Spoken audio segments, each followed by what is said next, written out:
We're talking about Edward Snowden and the NSA revelations. Joining us now is the former CIA agent and best-selling author Robert Baer, served around the world and is the recipient of the U.S. Career Intelligence Medal for his efforts. His memoir, See No Evil, was the basis for the George Clooney film Syriana. He joins us now from Los Angeles. Bob, thanks for joining us. Thank you. We've heard a great deal about Edward Snowden and his revelations. Do you believe that he has committed treason? Oh, that's a good question. I would have felt a lot better if he hadn't talked about sources and methods, getting into the metadata, cell phone calls, people taking peeks into these things. And I think there's clearly been an abuse of this system by the FBI and the Department of Justice. When he went that far, I was fully with him. But when he starts talking about frequencies, which codes can be broken, he's crossed the line. We simply don't know what his relationship in Russia is either. That's open to debate. And it's a good question. A lot of people, especially if you look at the conflict in the Ukraine, the fact that he hasn't complained about it, it makes you wonder about motivations, but I really can't address that. But there's a lot of argument, there's a lot of discussion about how he went about releasing this information about the NSA. I mean, a lot of people say, well, he should have done what William Binney did. William Binney went first to his superiors, then he went to Congress, hoping that the oversight committees there would do something about it.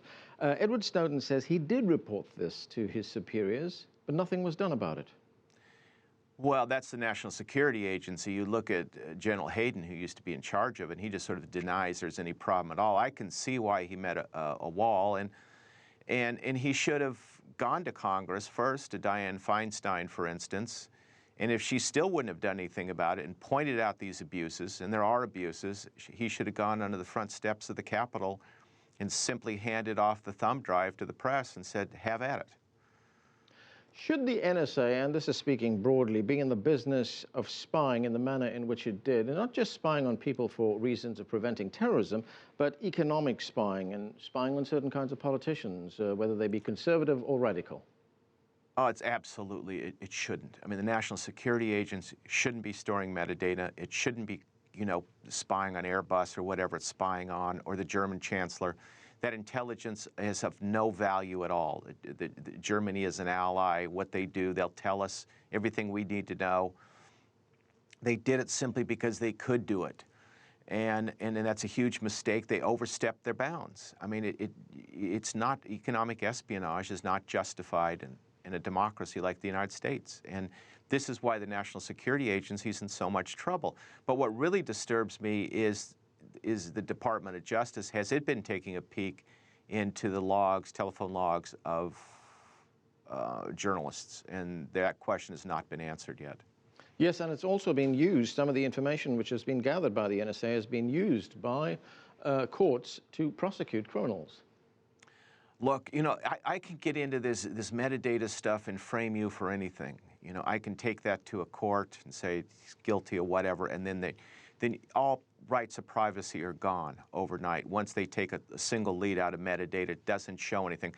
For a couple of years, I worked for the United Nations on an assassination investigation. We used metadata, but it was after the crime was committed, and the stuff is brilliant.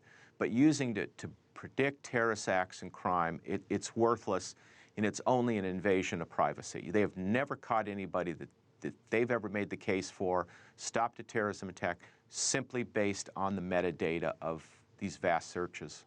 Well, President Obama has now announced a series of proposals which he's going to put before Congress to try and reform the NSA, to try and look at a different way of gathering this kind of information. Do you think he's gone far enough? Look, he's gone after more American journalists than any president. I don't see that he's changed his attitude toward this. And this thing would all be very easy to do because the United States, the criminal, the investigative authorities have the ability to look at metadata with a warrant. We should go back to the old system. It works best. And, you bring it before a court. And, and as long as why aren't we in a position that we can audit the National Security Agency, see who's looking into what? I mean, that's a very simple fix to take care of this, to make sure it's not being abused. And that hasn't even been offered up. Right, let's listen to something that President Obama said, and he said this as the revelations were being published in the media. Let's listen. The bottom line is that people around the world, regardless of their nationality, should know that the United States is not spying on ordinary people who don't threaten our national security. And that we take their privacy concerns into account in our policies and procedures. This applies to foreign leaders as well. Given the understandable attention that this issue has received, I've made clear to the intelligence community that unless there is a compelling national security purpose, we will not monitor the communications of heads of state and government of our close friends and allies. Is the president being truthful there?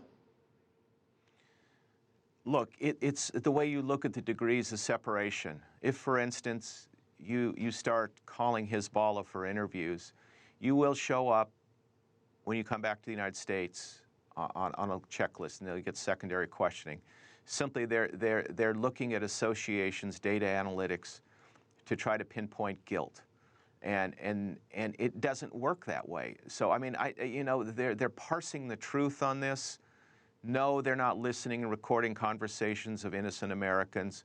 But when you start looking at second, third degrees of separation, you're drawing a lot of people into the net. And there's no way, and you do it enough, and if you're a journalist and you're spending a lot of time with, interviewing whoever, one of these terrorist groups, you will land up on a list, somebody's list. And will you get a secondary search? Will you get your computer taken over? Yes. You just try it. And in some respects, have the activities of the NSA undermined legitimate intelligence gathering, information gathering? Because there was a survey that was done by Globescan and the BBC, and that survey, which was called Perceptions about Freedom from Government Surveillance. In the United States, I mean, I looked at 5 countries here: USA, Russia, UK, Germany, China. The United States, the public here has the worst perception. 54% think that they don't have freedom from government surveillance. No, this country has a strong libertarian streak. People object to this both on the right and the left. No one trusts the government. It's probably not as bad as we think, but I think there's some abuses going on there, so there's legitimate concerns. There is no oversight. The committees, both the House and the Senate, have not done their job. They've let warrantless wiretaps go on for a long time without any explanation. The intelligence community has lied about it or misrepresented it, and we need a full accounting of it. And, I don't say this from a political standpoint. I've just been in the inside. I've seen the system abused on various levels, and you need accountability. Right. You need a strong Congress. Okay, and it's also starting to cost private companies in the United States, which have been, in some ways, I guess, infiltrated by the NSA, because there are companies like Google, like Yahoo, Microsoft especially, that has lost contracts worth billions and billions of dollars. In fact, there is a research company that estimates that by the end of 2016, these companies would have lost business worth something like $180 billion. Oh, I absolutely believe it. I see everybody wants to get off American servers. They're going to private cloud, but I can trust you they're not going to go to Amazon or anything under U.S. control. They're going to put it somewhere else in Europe, Africa, it doesn't matter. Anywhere for to get out of the National Security Agency control. I see it over and over again. Yeah, it's done enormous damage to American business. And, we really need a good to sit down and account for what this done and what we've gotten out of it. Because the National Security Agency has not made this case this has saved American lives. If they do make that case in public, explain to me, I'll reconsider. But until then, no.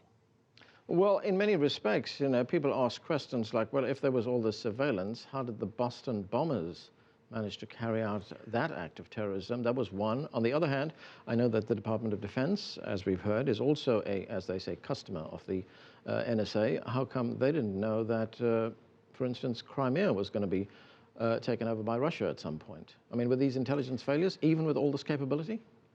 Well, I mean, obviously the Boston bomber should have been caught. He was calling back to Chechnya. He was calling to suspect numbers. The Russian intelligence came.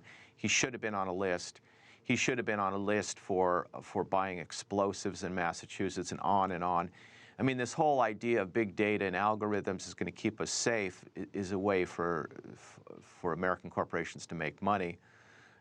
And, you know, the fact is, if they can't get into Russian communications, that there was going to be an invasion of the Crimea, but they can get into American journalists' cell phone numbers, there's obviously a problem. There's a disproportion. And, you know, it's simply because they can. Washington is invested in big data, and there's a bit of propaganda saying this is going to keep us safe, and this needs to be reassessed. You're absolutely right. Has there been a cost to the United States in terms of its relationship with allies? I mean, you know, we hear allies, like you've just mentioned, Germany, complaining about what the NSA has been doing, but is this basically for public consumption? Behind it all, is it business as usual? Yeah, well, you know, I mean, we've always known the German chancellor is not going to get you anything. You know, we don't care about German politics. And it shows that the United States is snooping unnecessarily and not doing it intelligently. No, it's damages enormously. And it's just like, you know, enhanced interrogations. A lot of mistakes were made after September 11th, and now they need to be corrected. What kind of message does the Obama administration send to the American people and to the world at large when we hear, you know, the National Head of Intelligence, James Clapper, say something before Congress which has been proved to be a lie? The fact that there was no surveillance on U.S. citizens. Should he have been prosecuted? Would that show that the administration is getting serious about reform? Well, yeah, exactly. I mean, anybody who sits down, makes a statement to that to the public, which turns out to be wrong, and he knew it was wrong, should be removed from his job. The United States is still a democracy. We need confidence in the intelligence services, both the FBI and the CIA and the National Security Agency. Once you lose that, all Americans suffer. Should a large portion of the blame go to the oversight committees in Congress? Absolutely. As soon as they knew about this, they should have moved quickly, gotten out of here and issued a report, put all the telephone taps back into the FISA courts, or at least into courts in general. You know, they let the Fourth Amendment down. You know, one of the reforms that the president announced was that it will now require a court to approve the NSA obtaining information that is going to be kept by telephone companies. Do you have confidence in that process that, you know, a court will have basically decide whether the NSA can see this information? Well, no, not really, because the FISA courts rubber stamps everything. You need some sort of advocacy on the other side, questioning the FBI and the court system. Having in a closed, you know, a star chamber deciding this isn't going to work either. So would you want a lawyer, say, from the outside, or a prosecutor of some kind, to question the request that is being made by the NSA?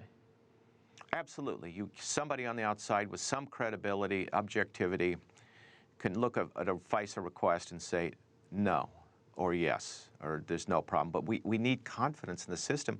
But going to a judge, a federal judge, who's already beholden to the FBI, for instance, you're not going to get a fair hearing on it. Going back to where we started, and that was Edward Snowden, what do you think should happen to him?